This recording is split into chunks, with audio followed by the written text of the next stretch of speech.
feeling ready? Oh, I was born ready. We only have 2 days. You think Lord Sangamabe would let an opportunity like this slip by? Don't forget, when something's in high demand, the people with the goods on hand get to charge the highest price of all, even higher than the sellers taking advance orders. Ta-da! See? It's right here!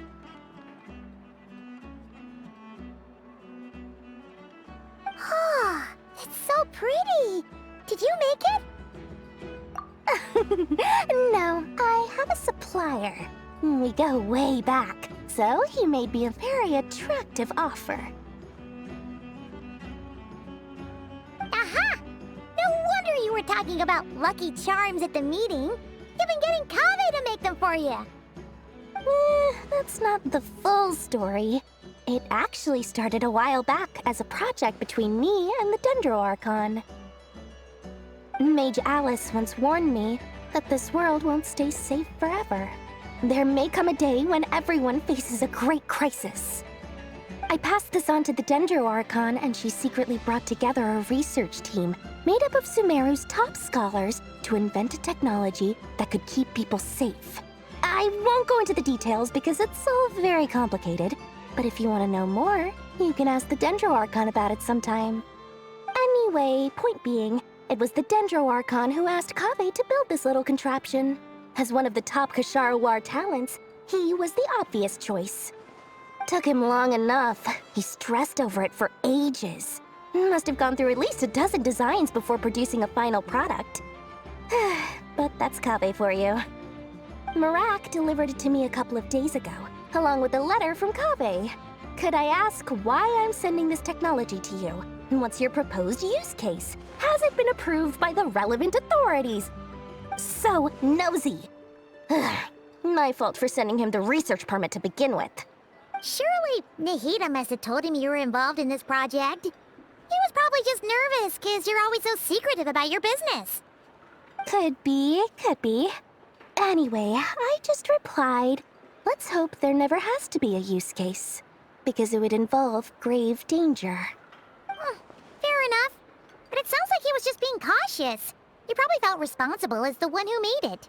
Or maybe he was asking as a favor for his housemate. He's done that before.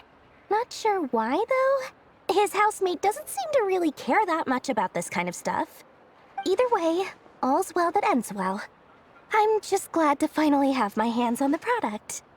I wouldn't want to be without it, given the potential dangers that lie ahead. Huh? What does that look mean?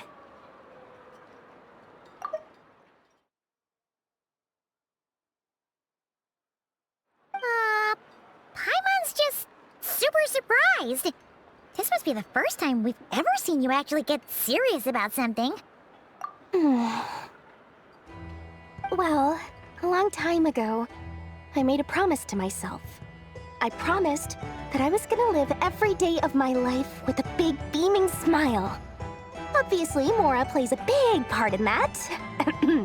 But there are always gonna be times in life when you have to give something back. That could mean paying back a debt, returning a favor, or showing some kindness.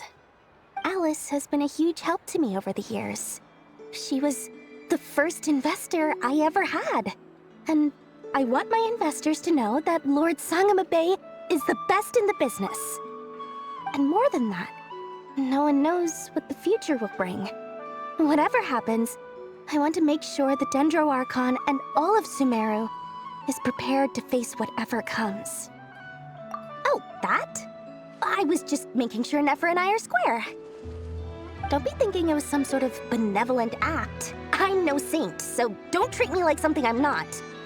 My priority is doing the business that I want to do, so long as my conscience lets me, but it usually does. That's the Lord Sangamabe business model. All right, if you say so. I do say so, and that's the whole point. I'm a businesswoman. Don't go trying to figure out what kind of person I am. You'll exhaust yourself. Much easier for everyone involved if you just take my word for it. Oh, and could you two help me get this stuff where it needs to be? Thanks so much. You're my favorite assistants.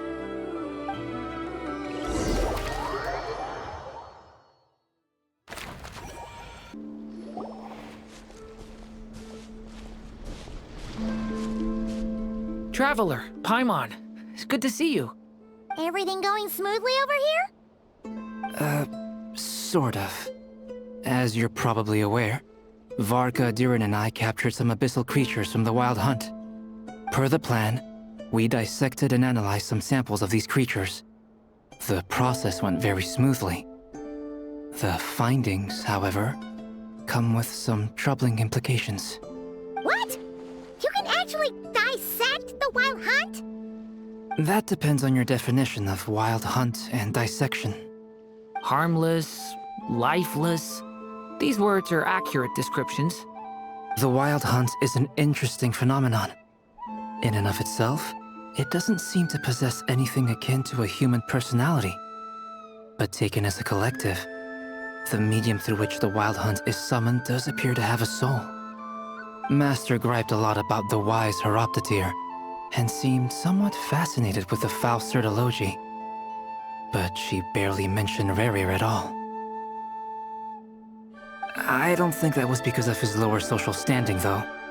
Anyway, it's a pity. I should like to hear her thoughts on the nature of the life form he has become today. It's a strange mix. The furious energy of an abyssal being channeled through a fractured physical existence. A consequence of being torn apart by an unknown power. Perhaps the only explanation for his survival in this state is that he sacrificed a degree of individuality in exchange for a continued existence. Oh, sorry. Once I get talking about interesting research, I have a tendency to go on indefinitely. Back to our research findings. Essentially, they confirm my hypothesis. Rächer's corpse is completely contaminated by the Abyss, and the effects are irreversible. You could think of this as Rächer in mutated form. But in my view, even that would be inaccurate. In reality, his whole being has been consumed by the Abyss. In other words, he is now nothing more than a manifestation of abyssal power. Unfortunately, at present, we have no means of completely eradicating abyssal power. Hence, we cannot fundamentally destroy the Rächer of Solnari either. Oh, that's terrible news! So, that's it? We can't defeat him? Not even if we get the power of the Three Moons? Miss Columbina's situation is a difficult one. She can never achieve wholeness when the world does not accept her presence. It's as if her creator banished her to a place she can never be accepted. It means she spends most of her energy just on her own survival. Given the circumstances, it's only natural to despair. But we must see this plan through to the end. Time to kick off the backup plan. Oh, Paimon almost forgot! This is for you. Dory asked us to bring it. Ah, how wonderful. Well, thank you for making the trip. Durin and I will be heading off shortly. I'm sorry I won't be there to protect you in person this time. Please be careful. All right then. Stay safe.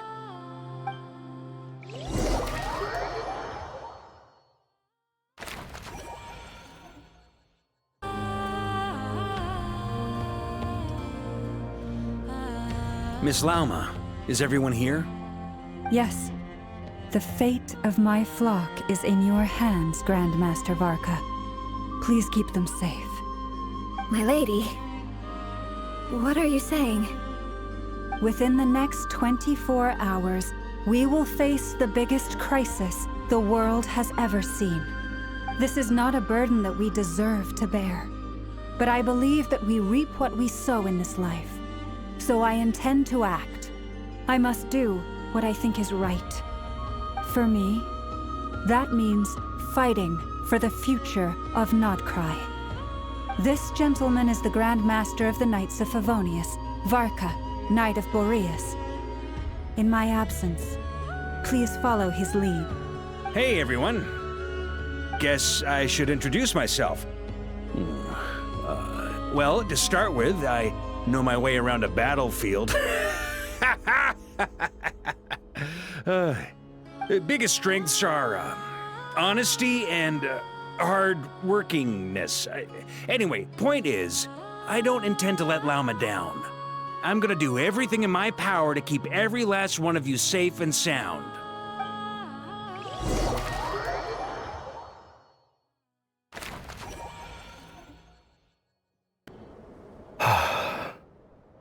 something on your mind? Miss Columbina, was it? I believe that's how the others addressed you. That's right. Names are funny things. Have you always been called Dainsleif? Yes. I take it your own name has a more complicated history. I have a different relationship with names than other people. To be honest, I'm not even sure that Columbina is my name. At least, not in the same way that Dainsleif is yours. But it's what everyone calls me, and I go along with it. A lot of my life has been that way. I get so used to things that I forget to question why they are so. I never used to think much about where names come from, or what they mean to people. Maybe something's wrong with me. You're different from other people. I sensed it the first time we met. You're more perceptive than most. I'm sure your long life and rich range of experience explains that. Do you ever find yourself missing Conria, Mr. Dainsleif? Difficult to answer. I have dreamed of the past many, many times. Sometimes I'm fighting tooth and nail. Other times I'm lying on the ground, defeated. I don't recall any happy moments from that time. It has been too long. Is that because hatred survives longer than love and affection? That would not be for me to say. I make no excuses for the grudges I bear. But whatever the reason, I remember little that was beautiful or sentimental. Thank you for your help with the Rächer situation. Without your efforts, I never could have learned the hidden truth of his story. You're welcome. I know he's your friend. Friend? He betrayed me. And I never really understood what he was going through in life. Some friendship, that is. Okay. So, do you plan to fight him with us? You see, you're torn. Now you know what really happened. You see the things he's done in a new light. I need some time. Of course. I completely understand. Anyone else in your position would feel conflicted too. Actually, I went through something similar myself recently. Something happened that changed my perspective on a situation. A situation I took for granted at the time, but now I feel very grateful for it.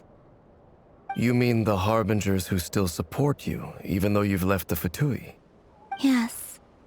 I always thought they were only helping me because Harbingers are forced to work together. But then I abandoned them. A warrant was even put out for my arrest. And even now, they still support me. Which means I was wrong about them all along. Clearly, they view you as a friend. I feel a little guilty now. I regret not seeing her help for what it was, and not treasuring it. I see the guilt that you're feeling now, because I feel it too. Hopefully, talking about it will do us both some good. Have you noticed that the Traveler and Paimon are over there? I think they've been listening. Huh. Shall we say hello? Sure. Hello. Ah! They caught us!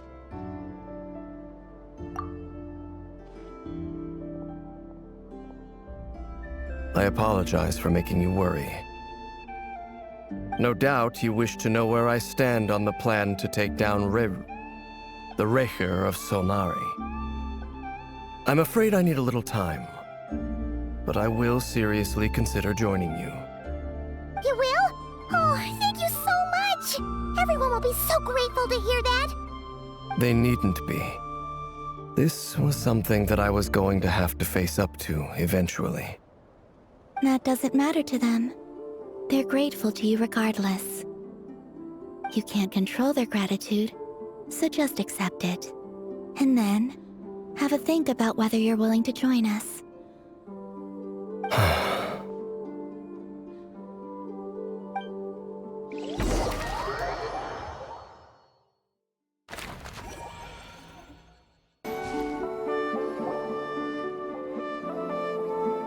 Ah, you're earlier than I expected.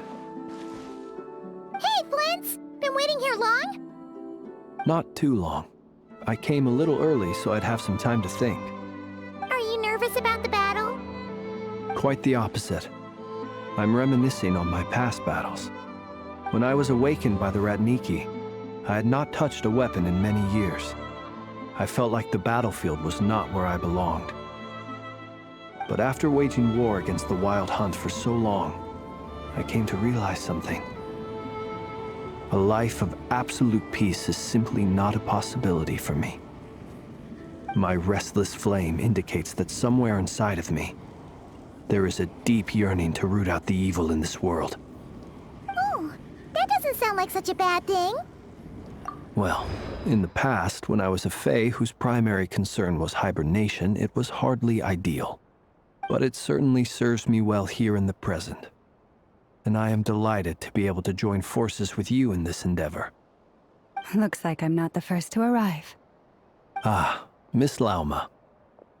Did you sleep okay last night? I struggled to settle down at first, because of the nerves.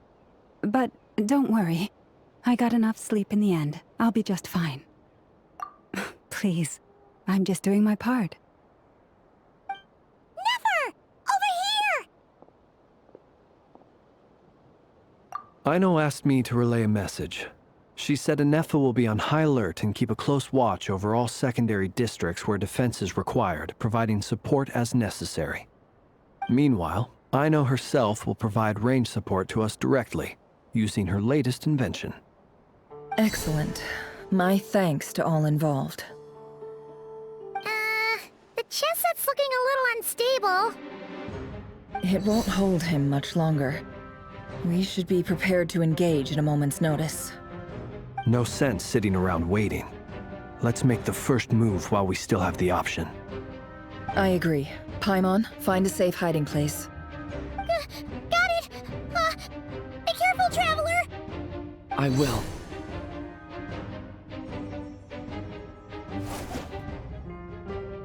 Everyone, take your positions as soon as the battle starts.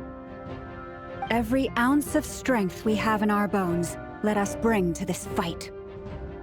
Ready? Let's go. I've seen all your futile ploys before. You have become the authors of your own demise. I wouldn't be so sure about that. You are merely a moment of sport before I tear down the moon.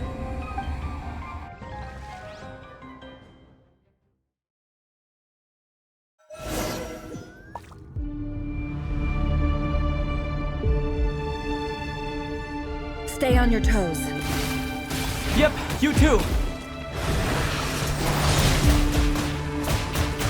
Go! Let me help you guys. Moonlight! Great moon! Be silent. Close your eyes. It's all futile! Water jet! It began with the moon, and so shall it end. The moon will protect you!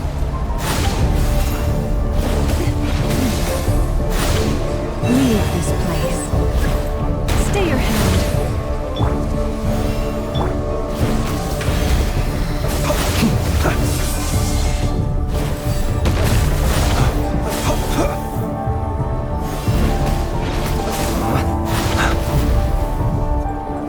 Do you see now?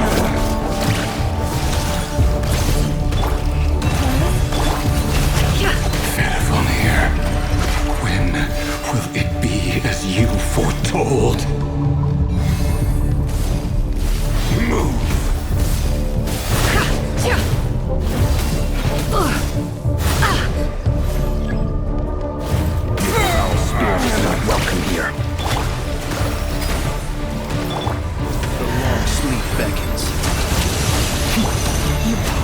blend. With one hot, can't hide the truth.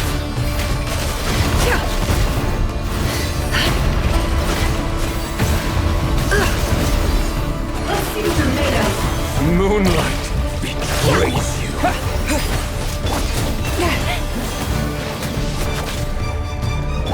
Moonlight betrays you. Hunt them down. Can't hide the truth. Your little game of heroics is over. Who wants to go first? Moonlight betrays you. Now, get out of my sight! No! We've been separated! My grasp! You okay? Never! Where are the others? Stuck outside the barrier. I guess he really doesn't like us. I told you before, knowing too much is always a death sentence. Be careful what you wish for.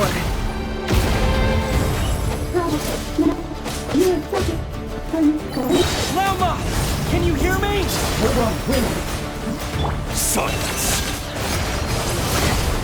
The voice isn't coming. But at least I know they're still there. I need to focus.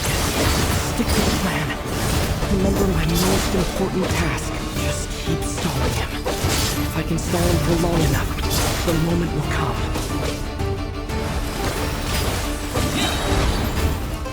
Yeah! Go! Bombs away! No more lies. It all falls into place.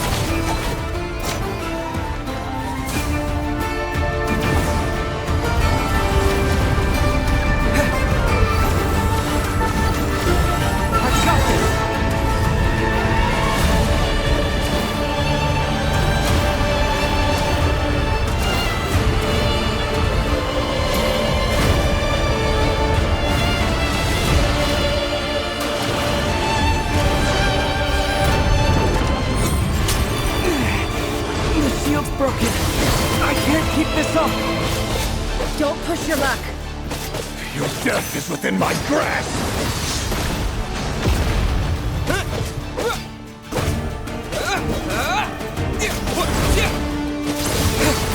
Can't hide the truth.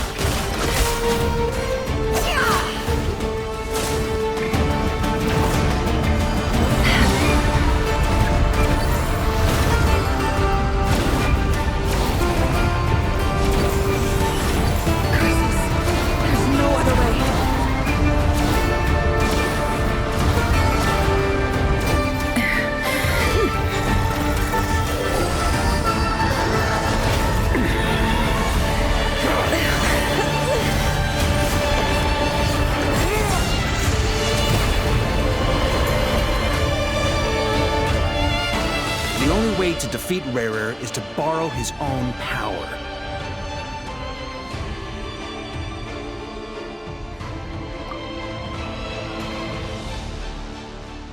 That means Columbina will have to disappear while you two bear the brunt of his attacks. You have to hold on. Find a way to keep him focused on killing the two of you.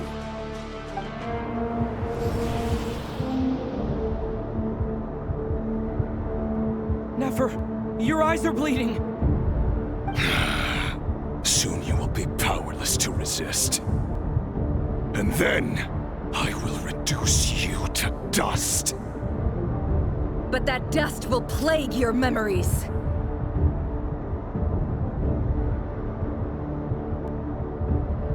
Come on, keep holding on. Any other tricks up your sleeve? Let's see them. As entertaining as they are, you've backed yourself into a corner. You don't fool me. I see your fear clear as day. I have to stoke his rage. Make him unleash everything. You fear what you could never defeat. You fear the thought of never being able to save your beloved. You cannot win the fight against fate, Rächer! Is that what you think? Well, now It's your turn to feel afraid!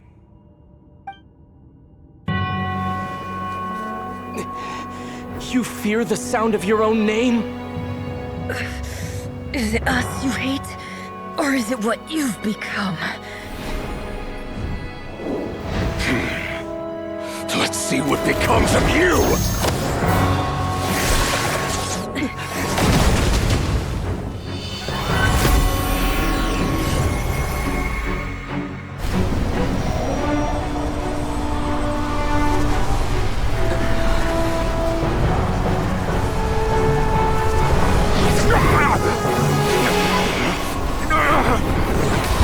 What's happening? That power. I've seen it before!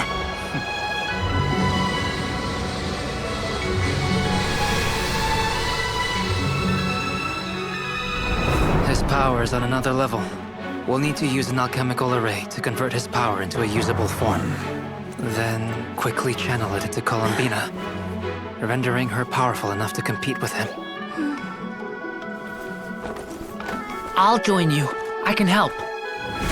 If I release enough abyssal energy into a confined space, it'll create a potential difference, allowing us to extract a huge amount of elemental energy. Next, I'll synchronize with everyone's minds using Pyro, then give you temporary access to their abilities and fields of view. But it won't last long. Can you see? Well enough. So, we have a student of Gold Rheindotter in our midst! How about that?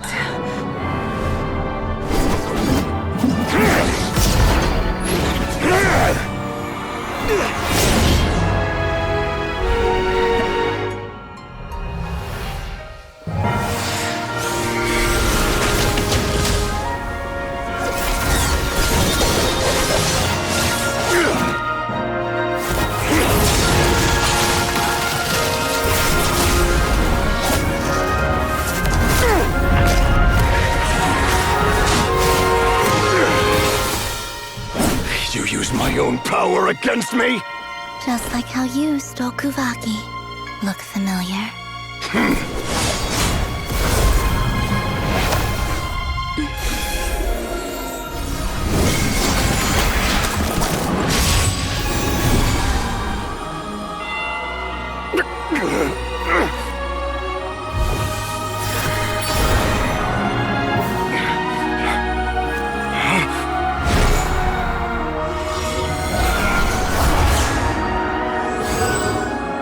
Don't you realize?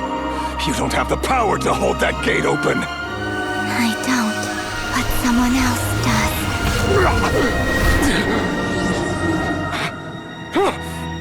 Goodbye, Rächer.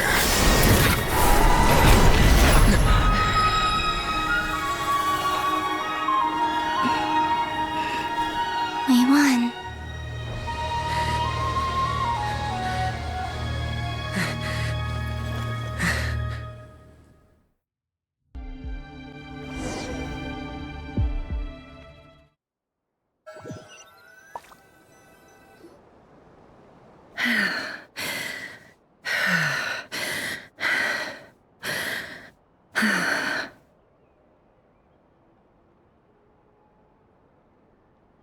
Nefer, how are your eyes? They're fine. Apart from the blindness, of course. It's not too late. Let me handle it.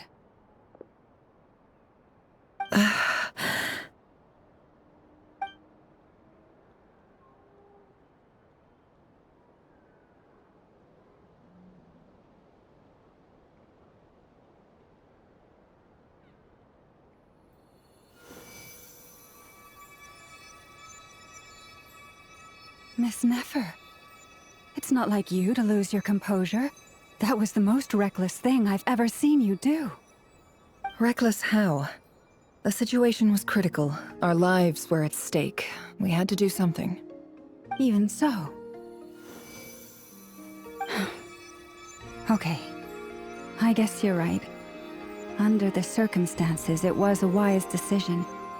You traded your eyes for an incredible victory. In business terms, I suppose that's a huge return on investment. I'd be hard-pressed to argue otherwise. Still, I don't like this outcome, and I don't want you to lose your sight for good. People suffer when they make sacrifices they shouldn't have to make, whether that means faith, strength, or in this case, your ability to even see. I had hoped you could win without sacrificing so much as a single hair on your head.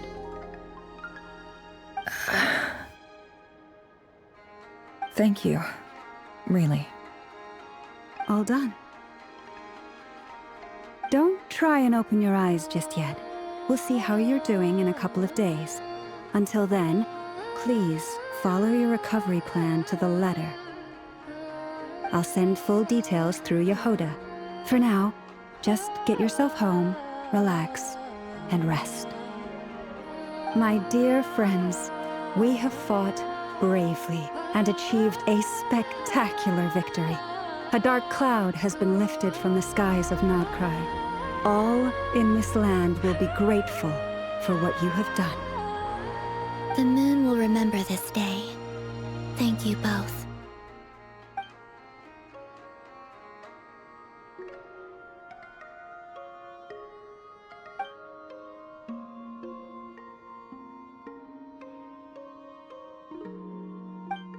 There's something I want to let you know.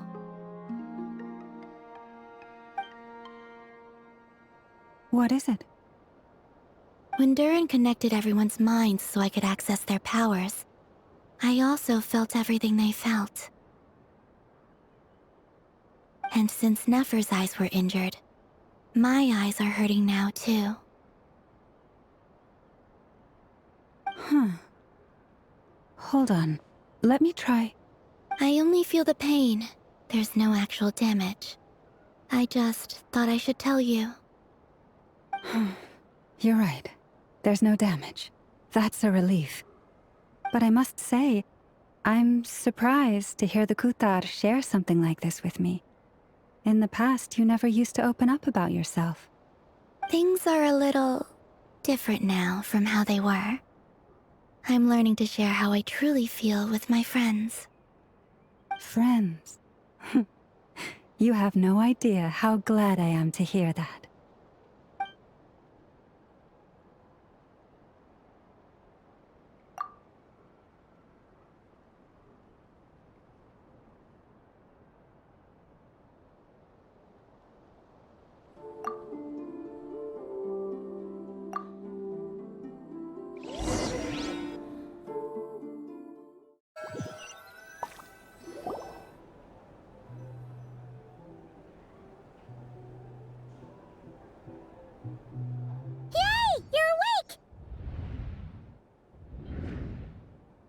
How are you feeling? Any aches and pains? Did you sleep well? I'm doing all right, Paimon. No need to worry about me. Phew! Well, that's good. Paimon's been sitting on the edge of the bed worrying about you for ages. You slept a whole day and night. Poor Paimon had to eat all by her lonesome. Glad to hear you didn't starve. How was the food? Well, it wasn't the same without you there to share it. Honestly, Paimon just can't relax when you're not your usual self. She couldn't enjoy the food and settle down to sleep. Well, I'm back to normal now. Oh yeah, and Albedo swung by earlier. He said to tell you to head to the tavern when you woke up. Varker and the others are organizing a victory feast and they want to celebrate with you. He also dropped off some medical supplies, but you seem fit as a fiddle, so guess you won't be needing those. If you're feeling up to it, let's head over now. Wouldn't want to keep them waiting.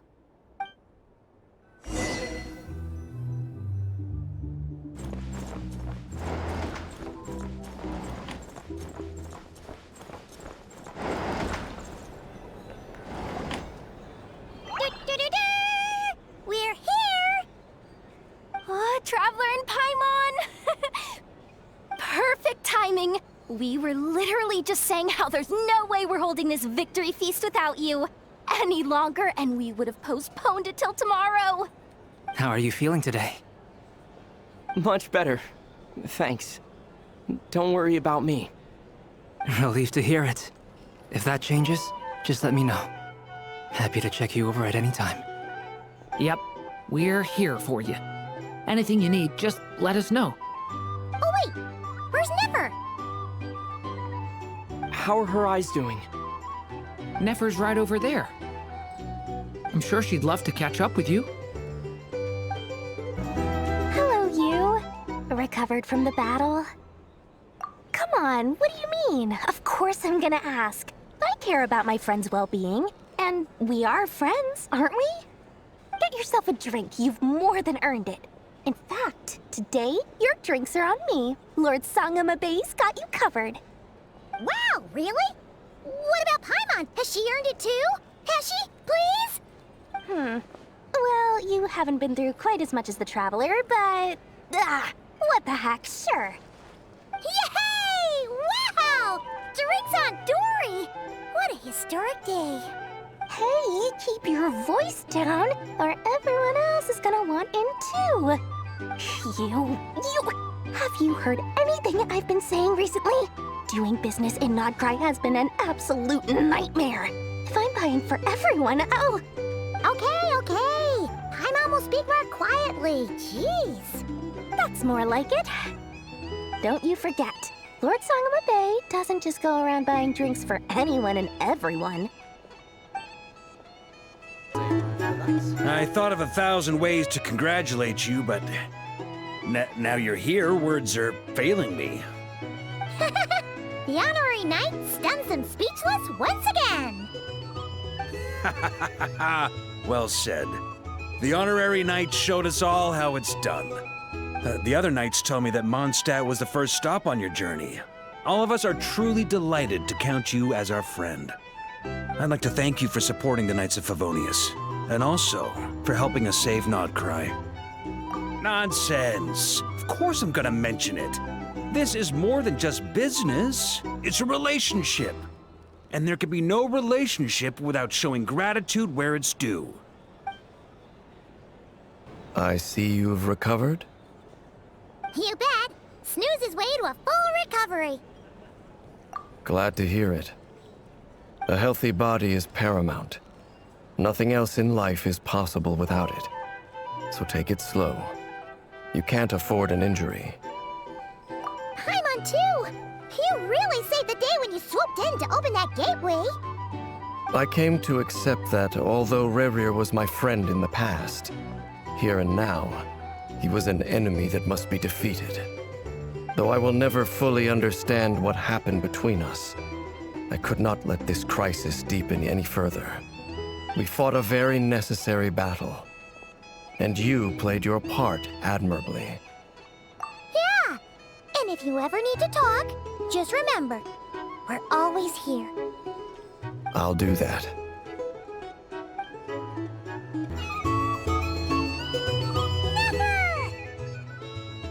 Traveler, Paimon, are you recovering well?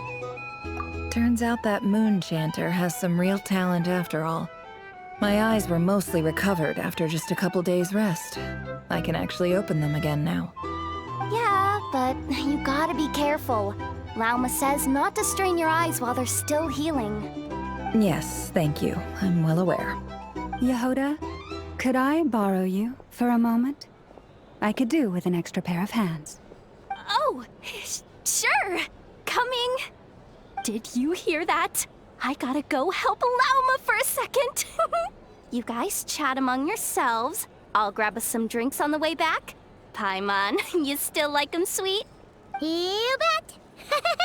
Make it extra sweet, because Paimon's earned it. Sure thing.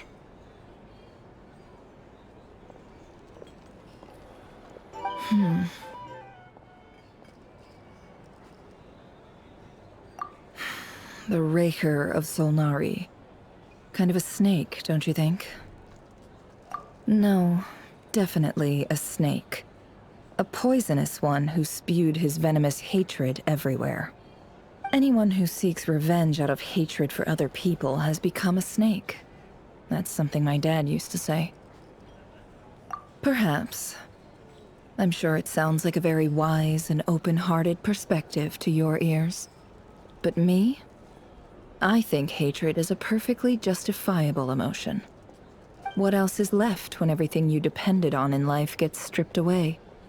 Something's gotta fuel that drive to keep on living. If you're worried about me, you can nip that in the bud. I'm not someone who gets stuck in the past. It's just... I suddenly feel like I was wrong to call my father a liar. He was just a fool. That's why the academia turned their back on him, and why the other tribes ganged up on him. Oh, Father. How much better things could have been if you were a skilled liar.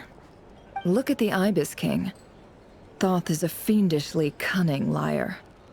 And yet, strangely, he feels more like a father to me than my real dad ever was. He's never brought it up, but I'd bet he feels the same way. Why else would he give me the power to perceive the truth, while at the same time training me in the art of deception? Well, King Deshret banished him to Aru, which is essentially a prison, and posed 3 questions to him. He promised that he'd have his freedom if he could find the answers. His response was to take on a physical form and approach me, hoping that I could become his envoy and search for one of the answers on his behalf. Did he really think I'd fall for that? He's stuck there. He can't make me return what he gave to me.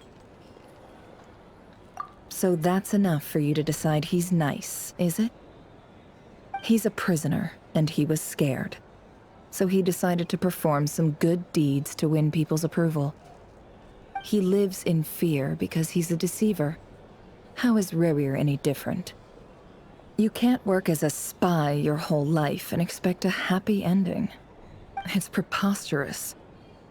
Yet I can't say I don't understand it. Liars live in the darkness of their own making, but it's still human nature to want to go on living. They say that a liar's soul is the most worthless thing in the world. What do you think?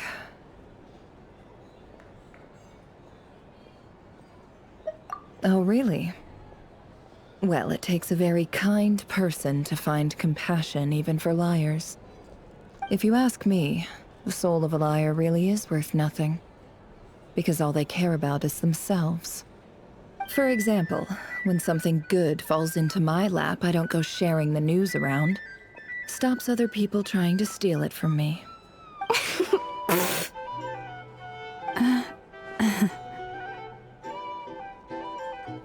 So be it. They have sharp ears. I can't keep anything from them. Wow, is that what it looks like? Well, you all know my past now. And I can't simply eliminate everyone who knows too much. So I guess I just have to put up with you. For the foreseeable future, at least. When you find yourself in a situation you can't control, the safest play is to keep calm and start monitoring everyone involved like a hawk. In the intelligence world, you need to have a sense of perspective and play your hand accordingly. If you understand what's at stake, please ensure my secret is safe with you. I trust you'll respect my wishes as a friend. But don't forget, I will also be watching you like a hawk. Very good. Oh, wait! Now that the panic's over and we've all calmed down, Paimon suddenly remembered something. After all that build-up, our mystery ally never showed up even once!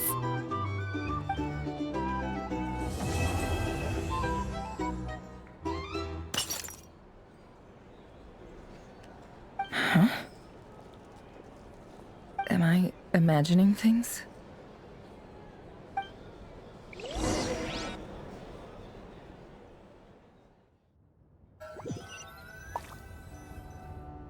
So, that close colleague who stayed behind with you? What's he been up to recently? Don't know, don't care. I get more normal human interaction from hanging out with Bosco too than him. Although, now you mention it, he hasn't bothered me in a while. I wonder if... If he's disappeared without a trace, it's the biggest gift he ever gave to the world. But I somehow doubt that's what's going on. He won't lie low forever. So we'd better stay on guard.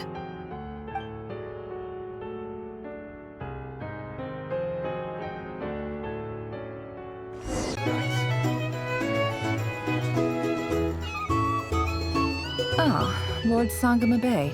How lovely to see you. I must thank you for the device you provided. It was an enormous help.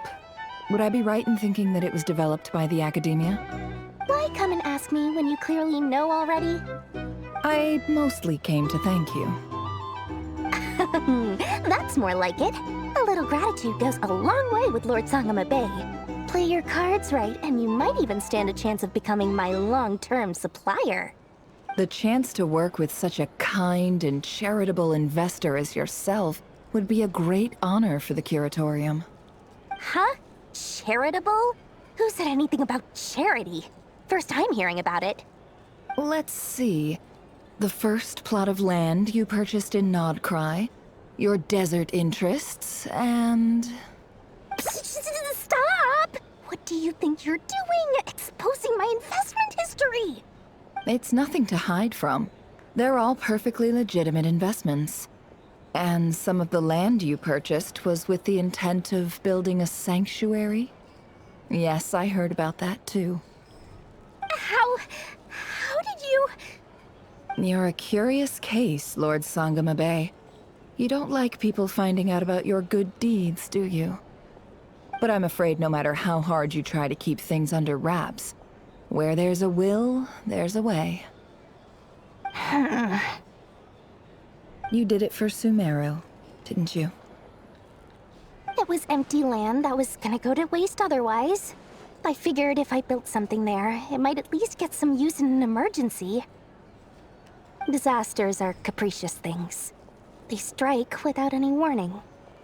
I've lost family to a disaster before, and I don't want to lose any friends or business partners if I can help it. My elder sister used to dream of finding a sanctuary. Somewhere with plenty of food, water, and medicine. Where everyone could live happy lives. It was something I looked into, but after discussing things with the Dendro Archon, I decided on a more effective strategy. The tech people handled the tech, and Moneybags provided the Mora. It just made the most sense. It's a pity that so few people know the truth about you. Everyone says that you view everything in terms of Mora, and all you care about is growing your own wealth. So, what's the problem with that? Everyone wants to be rich. It's human nature. So yes, I love Mora, and it's nothing to be ashamed of. But surely you have dreams of your own beyond just making Mora. You don't get it, do you? My dream is to invest in other people's dreams. And, you know, make a nice little slice for myself along the way. Just thinking about it makes me happy. That sweet, sweet sound of Mora. Thank you. For the device? And the pendant. Oh, that. I was just returning a favor. Don't worry about it. Seems like we've both been away from home for a very long time. Yeah. So long that I barely remember what my family even looked like. That would be your mother, father, and sister? Yeah, though it's been years since my sister passed away. It's not like I want to forget them, obviously, but memory can be even more ruthless than the most calculating business person. Beyond a certain point, if something isn't helping you, it just gets rid of it. My sister can't help me now. Slowly but surely, her face is fading from my mind's eye. It's become a vague impression. Not everything will fade. When loved ones pass away, the beautiful memories are the ones that last the longest. Yeah, that's true. If you ask me, that's the one silver lining in all of it. Well, that, plus, I'm sure that life is much better now than it was back then. Oh, absolutely. I have tons of Mora, a big beautiful house, business is booming, and I'm as happy as can be. You've got a lot going for you too. Boss of the Curatorium of Secrets? I'm sure there's plenty of mora to be made in that line of work. I appreciate the vote of confidence. How have you been holding up? Any adverse reactions? If you start to take a turn for the worse, make sure you tell me right away. You don't need to worry about me, Grandmaster. I'm fine. I mean, I barely did anything, so... What? You're too humble, young man. You played an indispensable role in the battle for Nod-Krai. We can't thank you enough for your support. Sometimes, when people praise you, it's because you deserve it. The best thing is to accept it calmly and with grace. It's important to learn how to respond to words of admiration. Let's do a quick demonstration. Albedo, that was an incredible feat of alchemy. The pressure was on, but you worked flawlessly at lightning speed to get the job done. Thank you. I can't take all the credit, though. Durin played a big part in forming the alchemical array. See? Did you catch that? A masterclass in how to take a compliment. Okay, yeah. I did work pretty hard to help prepare for the battle. No point denying that. Hey, you guys! Hey, look who's bounced back. Looking good, Traveler. Seems like you've recovered. You won't need to take any more medication. Can I get you a drink? Huh?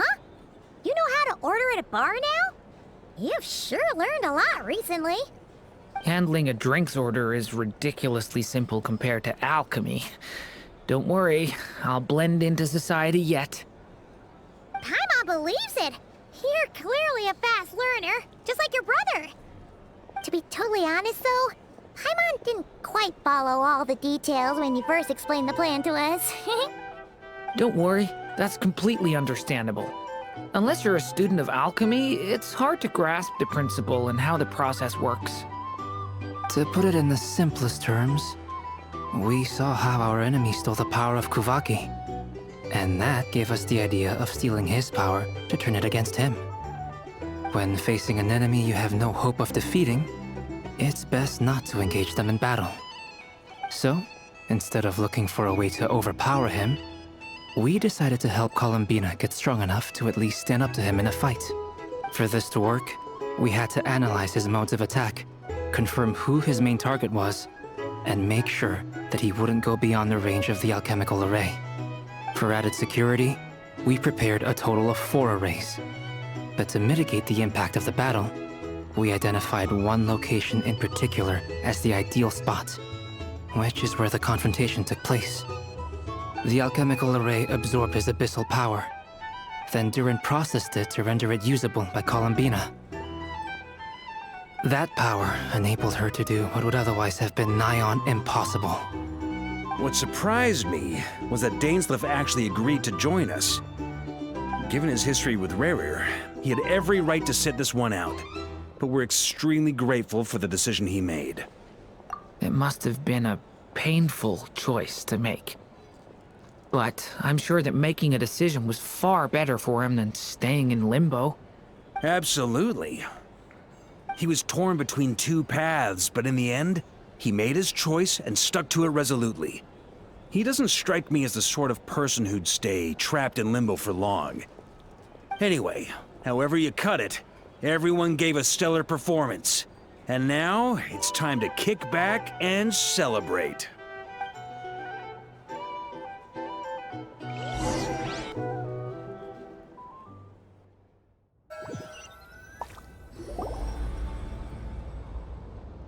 That's the only reason you're here.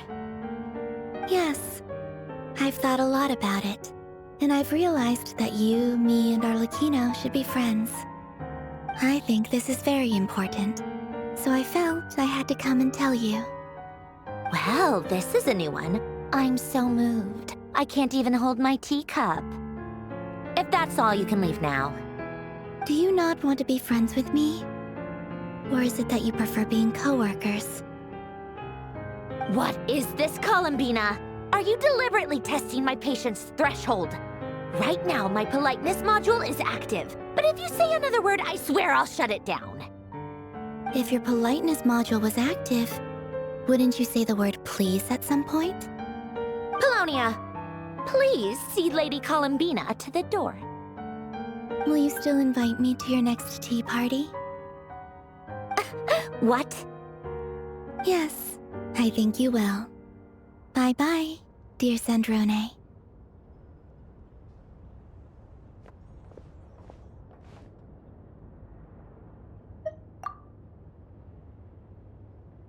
Last time, the Wild Hunt escorted you out. Would you rather I handled it myself this time? We just wanted to, see how you were doing now that it's all over. Why? Out of concern for my safety? I hope you didn't seriously think that the Rächer of Solnari would be able to lay so much as a finger upon me, given how prepared I was. Mostly because you kind of helped us out, so we just wanted to check you were okay. Looks like all your robots are fixed, huh? Oh, don't you worry about that. Tea time is already a write-off. The visitor before you managed to kill my appetite. If you're in the mood for tea, go ahead and help yourself. Otherwise, it's going to waste. My coasters are still missing in action, though. Use this notebook instead. Whoa! Pretty hefty notebook. Look at all those calculations. You can ignore those. They're just dumb scribblings. I doodle and write in my free time. Sometimes I remember the distant dreamlike past. Sometimes I imagine the far-flung future. And other times, I grit my teeth and note down all the crazy nonsense going on in the present. Some people do the crosswords in the newspaper. This is my equivalent of that. Trying to predict the future is like daydreaming. And writing about the present just makes me furious. The past is my favorite. If nothing else, it's already set in stone, so I don't have to rack my brains trying to figure it all out. Huh. Although, having said that, the only vaguely interesting memory in my past is probably that guy they call Lord Artificer. Who else?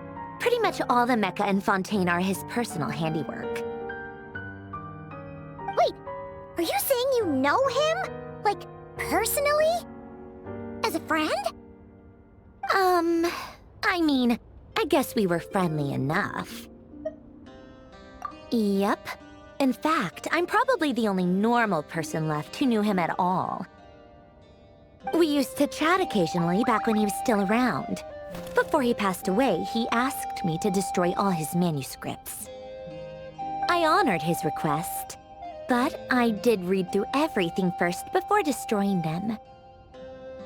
I mean, I couldn't let the genius of Lord Artificer Alain Guillotin disappear like that. Would have been such a waste. So, that's where the formulas in your notebook are from? I just told you. Those are my equivalent of crossword puzzles. They're just dumb formulas that I solve for fun when I'm bored. Alain's work was like epic poetry. The formulas in my notebook are just silly little riddles in comparison. Not that there's anything bad about them. I mean, at least, solving those riddles isn't going to hurt anyone. Except me, because I lose a few brain cells in the process. Anyway, while we're on the topic, I might as well tell you about what happened to him and his friends. Alain Guillotin had two close buddies, René and Jacob. They spent their childhood years together in the Narzissenkreuz Institute. They were all quite competitive, so there was some rivalry between them, but it was a friendly rivalry. But beneath the friendship and the rivalry ran something deeper, a sense of nostalgia for the past. Unfortunately, childhood would end. The prophecy would come true, the apocalypse would arrive, and the future would never be. A mad dream that would normally only capture the minds of lunatics began to take root in their hearts. A dream of saving the world. And if René and Alain had been people of lesser wits, that dream would probably have ended up as something for them to joke about in their older years. But alas, they were some of the sharpest minds around. They nurtured that dream with the full power of their intellect, and it grew into something that ate away at their souls. The first of them to fall under its spell was René. Against Alain's wishes, He persisted in experimenting on a mutual friend of theirs to try and save their life. Alain did not approve and parted ways with Renee. It's complicated. Alain wanted to believe that Renee only did what he did for the sake of their friendship. But when he told me about what happened, I could tell he still had some suspicions about Renee's motives. Perhaps the seed that would grow into a nightmare had already sprouted in Renee's mind. Even then. The next time they met, Renee's soul had been completely engulfed by the dream of salvation. His futile attempt to change the tide of fate only resulted in a wave that swallowed up the world, even before the apocalypse came. And although that wave died down eventually, I hear that it just recently came back with a vengeance. As I understand, Renee wanted to live out his dream of salvation once more. But I'm told that the attempted resurgence finally died out for good. At long last, Renee awoke from his deluded dream. Though of course by then it was far too late. What do you think of Renee? Do you admire his transcendent genius? His view that any price was worth paying to achieve the lofty goal of saving the world? Or do you despise him? Dismiss him as an evil madman who wrought havoc on the lives of everyone around him as he pursued his delusional dream? Same difference, really. Just a matter of perspective. Doesn't surprise me. You share one thing in common, after all. You both want to be the savior. The only difference is, your dream came true, and his, well, he wasn't the one who made it come true. I don't like fanatics who give up their whole lives for their ideology. Nor do I like fools who let their delusions take control. Maybe I could understand if Renee had just been an ordinary person. But he had a sage-like intellect, and still managed to get himself lost in a labyrinth of his own desires.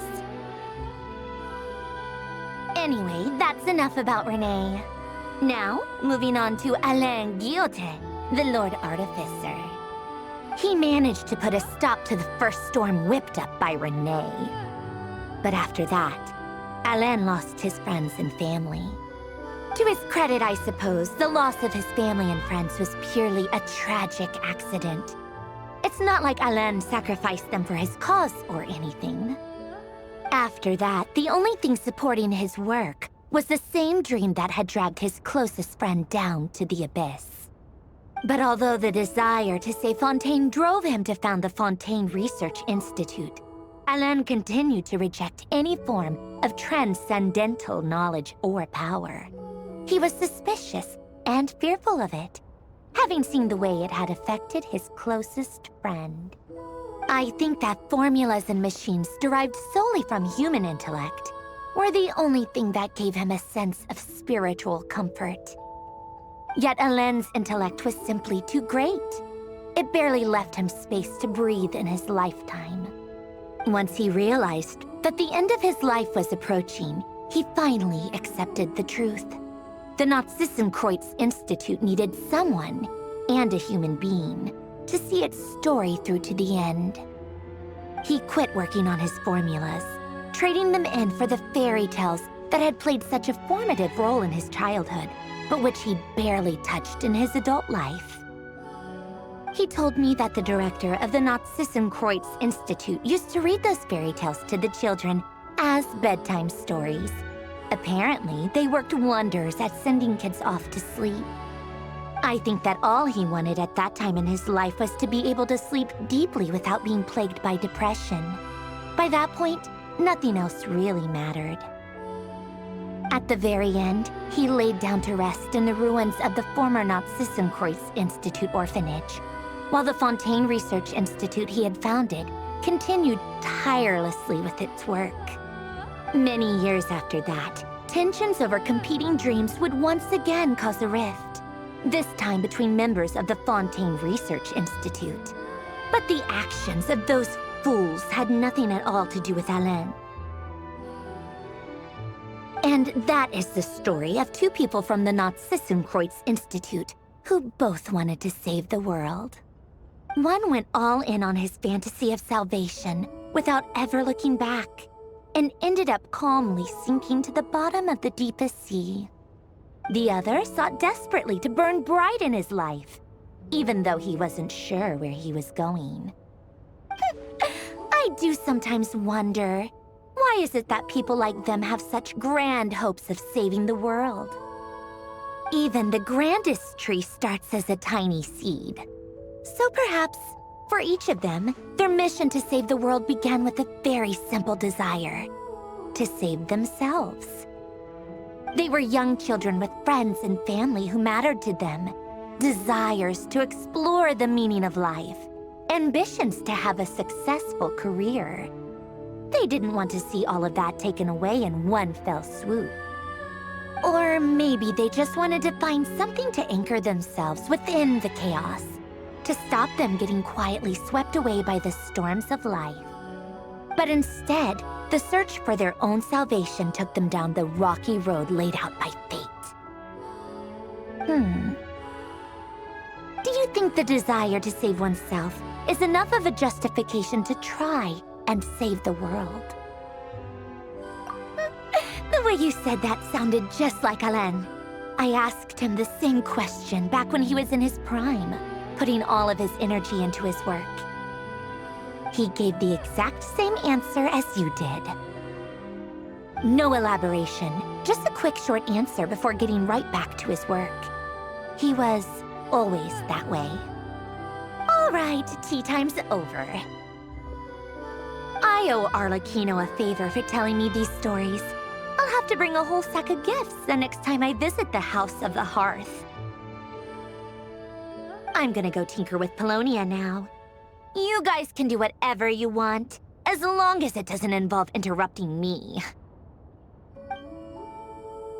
Polonia, exit hibernation mode. Begin diagnostics.